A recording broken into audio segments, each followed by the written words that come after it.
शिक्षा मंत्री कंवरपाल गुर्जर ने कहा, स्थितियां अनुकूल रही तो अगले चरण में प्रदेश में पहली से तीसरी कक्षा तक के स्कूल भी खोले जा सकते हैं।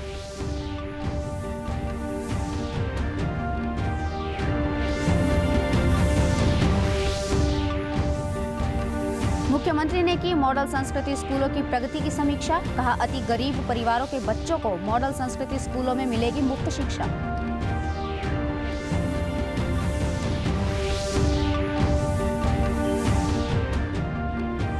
केंद्रीय खेल मंत्री अनुराग सिंह ठाकुर ने भारत लौटे पैरालंपिक पदक विजेताओं से की मुलाकात।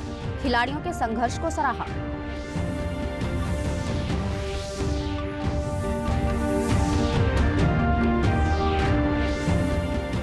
और जल जीवन मिशन के तहत भिवानी में मोबाइल वाटर टेस्टिंग लैब को हरी झंडी दिखाकर रवाना किया गया। जिले के सभी गांवों में मोबाइल लैब से होगी पानी की गुणवत्ता की जांच। नमस्कार, मैं ममता रानी। अब समाचार विस्तार से।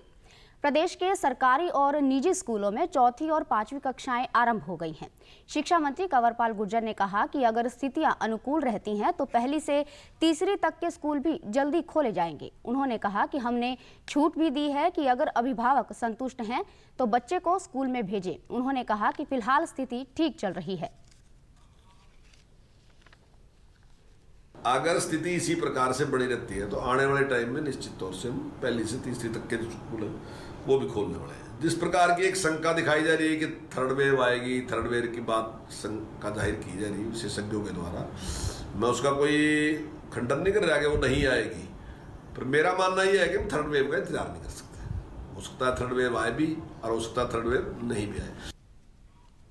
शिक्षा मंत्री ने कहा कि सरकार के निर्देशों के अनुसार विद्यालय में प्रवेश द्वार पर विद्यार्थियों के तापमान की जांच कर उनके हाथों को सैनिटाइज करवाया जा रहा है और फिर उन्हें कक्षा में प्रवेश दिया जा रहा है। उन्होंने कहा है कि वह स्थिति पर पूरी तरह नजर रखे हुए हैं और हालात के अनुसार ही निर्णय लिया जाएगा। स्कूलों का अच्छा रिस्पॉन्स है। पहले हमने जैसे 9वीं से 12वीं, फिर 6ठी से 8वीं और अभी हमने 4थी से 5वीं के स्कूल खोले। कुल मिला के अच्छी संख्या में बच्चे रहे और ऐसी उम्मीद हमने पहले भी नहीं थी कि 100% बच्चे आएंगे, क्योंकि इसमें हमने छूट भी दी है कि अभिभावक अगर सेटिस्फाई हैं तो वो स्कूल में बच्चों को भेज सकते हैं। अगर वो लगता है कि उनके मन में कोई किसी प्रकार की शंका है तो वो ना भी भेजे तो कोई दिक्कत नहीं है, वो ऑनलाइन पढ़ा सकते हैं, अपने बच्चों को घर पे पढ़ा सकते हैं। मुख्यमंत्री मनोहर लाल ने मॉडल संस्कृति स्कूल की प्रगति की समीक्षा बैठक की अध्यक्षता की। बैठक में मुख्यमंत्री ने कहा कि प्रदेश में विद्यार्थियों को गुणवत्तापरक शिक्षा प्रदान करने के उद्देश्य से बनाए गए मॉडल संस्कृति सीनियर सेकेंडरी स्कूलों में अब परिवार पहचान पत्र के अंतर्गत सत्यापित अति गरीब परिवारों के बच्चों को मुफ्त शिक्षा मिलेगी। मुख्यमंत्री ने इन स्कूलों की निरंतर प्रगति के लिए वरिष्ठ अधिकारियों को फील्ड में जाकर स्कूलों का दौरा करने और हर माह इन स्कूलों की समीक्षा करने के भी निर्देश दिए। उन्होंने कहा कि जिलों के वरिष्ठ अधिकारी जैसे एसडीएम, डीडीपीओ, तहसीलदार एक मॉडल संस्कृति स्कूल को गोद लें। इस दिशा में भी प्रयास किए जाएं। मुख्यमंत्री ने कहा कि इन स्कूलों की प्रगति को देखते हुए स्कूलों की संख्या बढ़ाने की मांग आने लगी है, इसलिए अधिकारी व्यवहार्यता को देखते हुए स्कूलों की संख्या बढ़ाने की दिशा में कार्य करें। उन्होंने कहा कि राष्ट्रीय शिक्षा नीति 2020 में निहित है कि राष्ट्रीय और स्थानीय भाषाओं में शिक्षा को अधिक महत्व दिया जाए, इसलिए इन मॉडल संस्कृति स्कूलों में अंग्रेजी माध्यम के साथ साथ हिंदी माध्यम में भी शिक्षा ग्रहण करने का विकल्प विद्यार्थियों को दिया जाए। भाजपा किसान मोर्चा प्रधानमंत्री नरेंद्र मोदी के जन्मोत्सव पर 17 सितंबर को देश के प्रत्येक जनपदों में किसान जवान सम्मान दिवस मनाएगा। इस अवसर पर देश के प्रत्येक जनपदों में भारत के कृषि क्षेत्र में ऐतिहासिक भूमिका निभाने वाले आत्मनिर्भर भारत के संकल्प को फलीभूत करने वाले प्रगतिशील किसानों व देश की सीमाओं के प्रहरी, बलिदानी, समर्पित, निष्ठावान भूतपूर्व सैनिकों व उनके परिवारजनों को सम्मानित करेगा। भाजपा किसान मोर्चा उन्हें राष्ट्रीय हित में किए गए कार्यों और उनकी महती भूमिका के लिए सम्मान पत्र देकर उन्हें सम्मानित करेगा। केंद्रीय खेल मंत्री अनुराग सिंह ठाकुर ने आज पैरालंपिक्स में पदक जीतने वाले खिलाड़ियों से मुलाकात की। खेल मंत्री के कार्यालय में हुई इस मुलाकात में टोक्यो पैरालंपिक्स में स्वर्ण पदक जीतने वाले सुमित अंतिल सहित अन्य पदक विजेता भी शामिल हुए। खेल मंत्री ने खिलाड़ियों से उनके संघर्ष और पदक जीतने तक की राह पर बातचीत की। इस अवसर पर खेल मंत्री ने खिलाड़ियों को सम्मानित भी किया। तो पिछले 4 वर्षों में जो आपने मेहनत की है वो एक बड़ा कारण है, दूसरा, सरकार का सहयोग आपकी ट्रेनिंग में जो हो पाया, आपने कहा वो एक बड़ा बदलाव उसमें देखने को मिला। तीसरा, जाने से पहले जब देश के प्रधानमंत्री आपसे बात करते हैं तो उसमें भी आपके उत्साह में और जोश में और बढ़ोतरी होती है, लेकिन अंत में ये खिलाड़ी को ही प्रदर्शन करके तिरंगे का मान सम्मान बढ़ाना होता है। खेल मंत्री अनुराग सिंह ठाकुर ने खेल दिवस के अवसर पर पदक जीतने को एक सुनहरा अवसर बताया। उन्होंने कहा कि एक तरफ पूरा देश हॉकी के जादूगर मेजर ध्यानचंद को याद कर रहा था, तो वहीं खिलाड़ियों ने टोक्यो में पदक जीतकर उन्हें श्रद्धांजलि दी। बरसात का मौसम है, लेकिन भारत के लिए असली बरसात तो टोक्यो में पैरालंपिक्स में हो रही थी। मेडल्स एक के बाद दूसरा जीत रहे थे, और जिस दिन नेशनल स्पोर्ट्स डे था, एमओएस निषेध जी, रवि जी जो खेल सचिव भी हैं, हम लोग वहां पर भी थे, तो उस दिन भी एक के बाद दूसरा मेडल आने की गति चलती गई। एक और हम मेजर ध्यानचंद जी को याद कर रहे थे, उनको पुष्पांजलि कर रहे थे जयंती के अवसर पर, तो दूसरी ओर भारत के लिए मेडल्स की बरसात हो रही है। टोक्यो पैरालंपिक्स में सुमित अंतिल ने भाला फेंक में स्वर्ण पदक जीतने में सफलता हासिल की थी। सुमित ने बताया कि ओलंपिक्स जैसी स्पर्धा में जब राष्ट्रगान बजता है और देश का झंडा ऊपर उठता है तो यह एक एथलीट के लिए सबसे बड़ा पल होता है। कोई भी एथलीट जब गेम शुरू करता है तो एक ही सपना होता है कि देश के लिए ओलंपिक्स पैरा एथलीट है तो पैरालंपिक्स में मेडल लेके आए, और मेरा वो पहले ही पैरालंपिक्स में सपना पूरा हो गया, तो काफ़ी अच्छा लगा मेरे को। एक तरह से मेरा उस दिन बिल्कुल होपलेस हो गया था मैं, क्योंकि फीलिंग वो कोई खिलाड़ी एक्सप्रेस नहीं कर सकता कि कैसी फीलिंग होती है जब अपना तिरंगा सबसे ऊपर लहरा रहा था। तो उस टाइम ये फील हुआ कि इससे बढ़कर कुछ नहीं है, मतलब एक एथलीट की लाइफ में इससे बढ़कर कुछ हो ही नहीं सकता। टोक्यो पैरालंपिक्स में भारत का शानदार प्रदर्शन जारी है। टोक्यो पैरालंपिक्स में भारत ने इतिहास रचते हुए 12वां पदक हासिल कर लिया है। भारत के पैरा एथलीट प्रवीण कुमार ने पुरुषों की ऊंची कूद में रजत पदक हासिल कर लिया है। प्रवीण ने पुरुषों की T64 स्पर्धा के फाइनल में पदक के साथ 2.07 मीटर की ऊंची कूद के साथ नया एशियन रिकॉर्ड भी बनाया। राष्ट्रपति रामनाथ कोविंद ने प्रवीण कुमार को ट्वीट कर रजत पदक हासिल करने पर शुभकामनाएं देते हुए कहा कि पैरालंपिक में प्रवीण कुमार का प्रभावशाली प्रदर्शन, पुरुषों की ऊंची कूद में नए एशियाई रिकॉर्ड के साथ आपका रजत पदक हर भारतीय खेल प्रेमी के लिए खुशी लेकर आया है। आपकी सफलता सभी युवा एथलीट्स को प्रेरित करेगी। हार्दिक बधाई, आप नए मुकाम हासिल करते रहें। प्रधानमंत्री नरेंद्र मोदी ने भी रजत पदक जीतने पर प्रवीण कुमार को ट्वीट कर बधाई देते हुए कहा कि पैरालंपिक में रजत पदक जीतने पर प्रवीण कुमार पर गर्व है। यह पदक उनकी कड़ी मेहनत और अद्वितीय समर्पण का परिणाम है। उन्हें बधाई, उन्हें भविष्य के प्रयासों के लिए शुभकामनाएं। खिलाड़ियों का हमेशा हौसला बढ़ाने वाले प्रधानमंत्री नरेंद्र मोदी ने प्रवीण कुमार को फोन कर उन्हें जीत की बधाई दी। साथ ही पीएम ने उनके साहस की भी सराहना की। केंद्रीय खेल मंत्री अनुराग सिंह ठाकुर ने भी प्रवीण को रजत पदक जीतने पर बधाई दी है। उन्होंने ट्वीट कर कहा कि टोक्यो पैरालंपिक में प्रवीण कुमार ने शानदार प्रदर्शन करते हुए भारत के लिए रजत पदक जीता। 2.07 मीटर की ऊंची कूद के साथ नया एशियन रिकॉर्ड। भारतीय पैरा निशानेबाज अवनी लेखरा ने टोक्यो पैरालंपिक्स में महिलाओं की 50 मीटर राइफल 3P स्पर्धा में कांस्य पदक हासिल कर लिया है और इस पैरालंपिक्स में यह अवनी का दूसरा पदक है। इससे पहले अवनी ने 10 मीटर स्पर्धा में स्वर्ण पदक जीता था। इसके साथ ही अवनी एक पैरालंपिक खेलों में 2 पदक जीतने वाली भारत की पहली महिला खिलाड़ी बन गई हैं।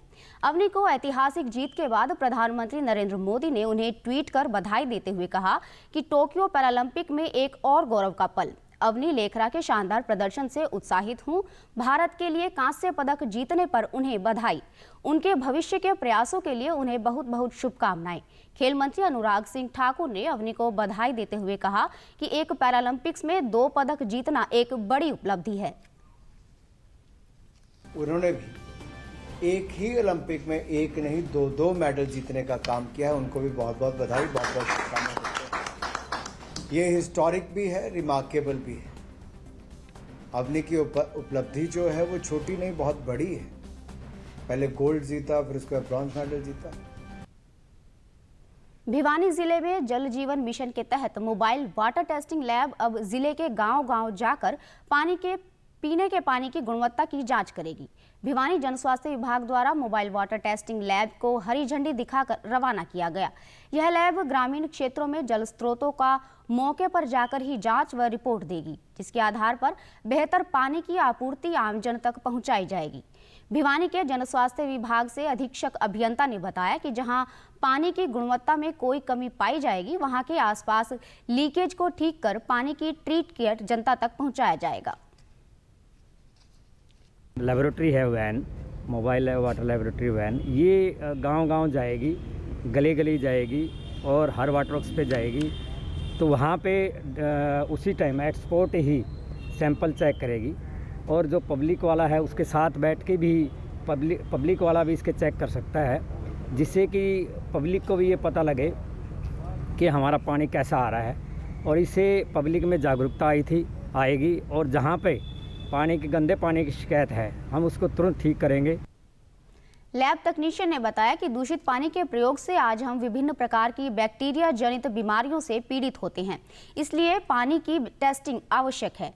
इसके लिए पानी को टेस्टिंग कर कुल 9 पैरामीटर की जांच होगी ताकि पीने की गुणवत्ता को बनाए रखा जा सके व बीमारियों से बचा जा सके। उद्देश्य हमारा ये है कि हर घर में जाके, हर गांव में जाके हम वाटर सैंपल की टेस्टिंग करें ताकि लोगों को श्योरिटी हो जाए कि उनको प्योर ड्रिंकिंग वाटर मिल रहा है। अभी तक क्या है, सैंपल हमारी लैब में टेस्ट होते हैं तो लोगों को इतना भरोसा नहीं होता कि लैब में टेस्ट जेन्युइन है या नहीं है। तो टेल एंड पे जाके हर जगह क्लोरिनेशन चेक करना, वाटर सैंपल चेक करना, ये सारा इसका मेन उद्देश्य है। ये सारा जल जीवन मिशन के तहत चल रहा है। हाँ जी सर, एक तो सर इसमें 9 पैरामीटर टेस्टिंग होते हैं केमिकल के, जिसमें pH, fluoride, TDS, iron, hardness और जिंक, नाइट्रेट, सल्फेट आता है और एक बैक्टीरियोलॉजी टेस्टिंग होती है। ग्रामीणों ने बताया कि यह सरकार की अच्छी पहल है। पानी की जांच करने के लिए एक वैन आई थी और उसने पानी, घर का पानी बढ़िया बताया है। इससे सभी कर्मचारी हमारे घर पे आए थे और हमारे पानी को अच्छा बताया। इस वैन से हमें 2 फायदे होंगे। एक तो हमें बिना लैब में जाए पानी को टेस्ट कराया जाएगा और दूसरा समय की भी बचत होगी और गाँव वालों का यहीं से इस वैन के माध्यम से पानी की जांच होगी। मेरे गांव में पानी चेक करने के लिए वैन आई हुई थी और उन्होंने हाथों हाथ पानी को चेक किया और बेहतर बताया। ये सरकार की बहुत बढ़िया पहल है। भारत कोविड-19 के खिलाफ लड़ाई को मजबूत करने के लिए दुनिया का सबसे बड़ा टीकाकरण अभियान चला रहा है। केंद्रीय स्वास्थ्य और परिवार कल्याण मंत्रालय के मुताबिक राष्ट्रव्यापी टीकाकरण अभियान के तहत देश में अब तक 67 करोड़ 9 लाख से अधिक कोविड टीके लगाए गए हैं। वहीं पिछले 24 घंटों में कोविड के 45,000 से अधिक नए मामले सामने आए हैं और 34,000 से अधिक मरीज अपना उपचार करवाकर स्वस्थ हुए हैं। इससे रिकवरी दर 97.45% हो गई है। प्रदेश में भी अब तक कोरोना रोधी टीके की लगभग 1,66,86,000 से अधिक खुराक दी जा चुकी है। प्रदेश में कल 2 सितंबर को 2 लाख से अधिक कोविड टीके की खुराक दी गई और अब प्रदेश में कोविड से 7,60,000 से अधिक लोग स्वस्थ हो चुके हैं, जबकि 303 मामले सक्रिय हैं। रिकवरी दर बढ़कर 98.66% हो गई है। डीडी न्यूज़ हरियाणा पर देश और प्रदेश से जुड़ी खबरों को विस्तार से जानने के लिए आप हमारे साथ फेसबुक, ट्विटर और यूट्यूब के माध्यम से भी जुड़ सकते हैं। हमसे जुड़ने के लिए आप हमारे सोशल मीडिया हैंडल को भी फॉलो कर सकते हैं। अब आप अपने मोबाइल फ़ोन से QR कोड स्कैन कर हमारे यूट्यूब चैनल पर सीधे पहुंच सकते हैं। अंत में इस बुलेटिन के मुख्य समाचार एक बार फिर।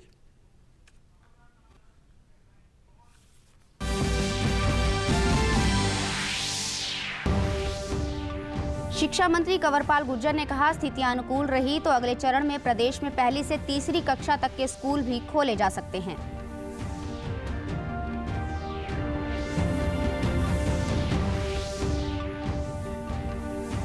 मुख्यमंत्री ने की मॉडल संस्कृति स्कूलों की प्रगति की समीक्षा। कहा, अति गरीब परिवार के बच्चों को मॉडल संस्कृति स्कूलों में मिलेगी मुफ्त शिक्षा।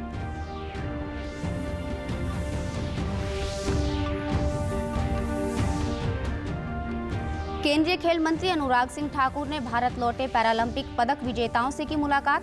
खिलाड़ियों के संघर्ष को सराहा।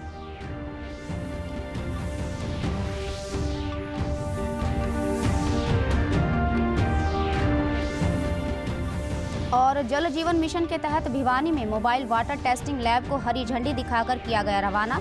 जिले के सभी गांव में मोबाइल लैब से होगी पानी की गुणवत्ता की जांच।